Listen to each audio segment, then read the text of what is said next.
It is a personal conviction of mine that a farmer can make more change in the world than a singer or an actor ever could. This is because the world is not built This is because the world is not rebuilt in the limelight alone, but by blood, sweat, and tears.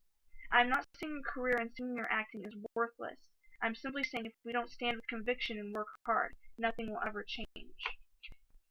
The purpose of this speech is to reveal that we must take responsibility and do the hard work to change the issues in our country and our government. Today it is easy to sit back and complain about the issues in our government. It is easy to get into debate over what the government is doing wrong and how they should change it. The problem is that with all our words, there is no work toward the desired end. We are not taking up our responsibility as citizens of the United States. The Oxford Dictionary defines responsibility as the state or fact of having a duty to deal with something.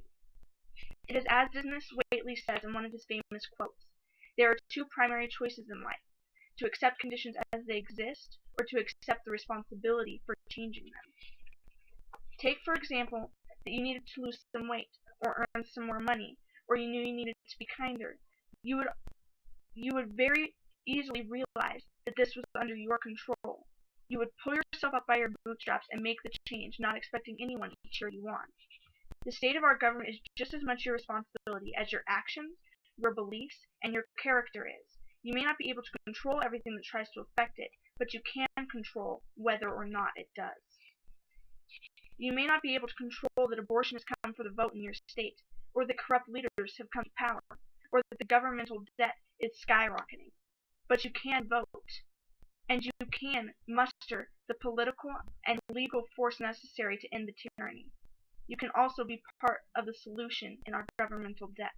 Wherever you find a fault in your government, you can find an action to take, so take it.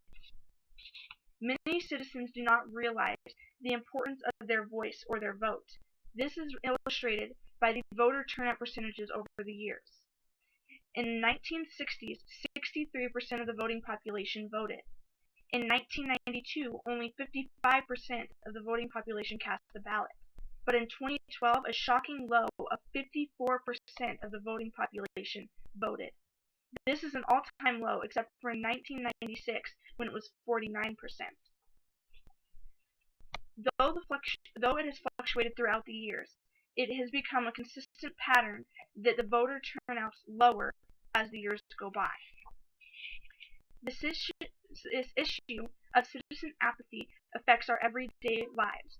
If we do not care to be a part of the making of our laws or putting into place honest and integral leaders, it affects what we can do, what we say, where we go, and what we do there. No more can we pray in our schools.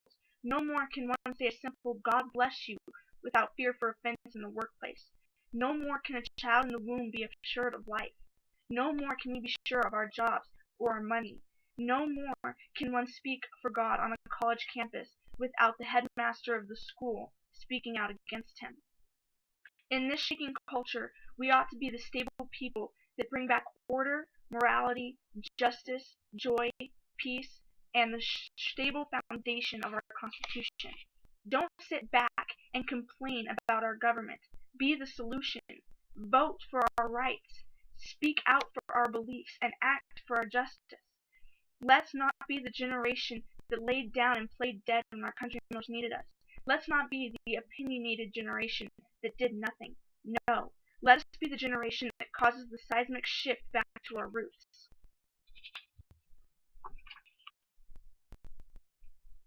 Let us cut off the branches of evil that we have allowed to grow and cause this tangled web that we live in.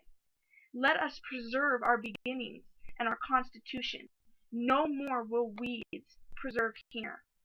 Take up your responsibility. Be knowledgeable. Be involved. Create change. Rebuild our foundation on which we will forever stand. The generations ahead of us need it.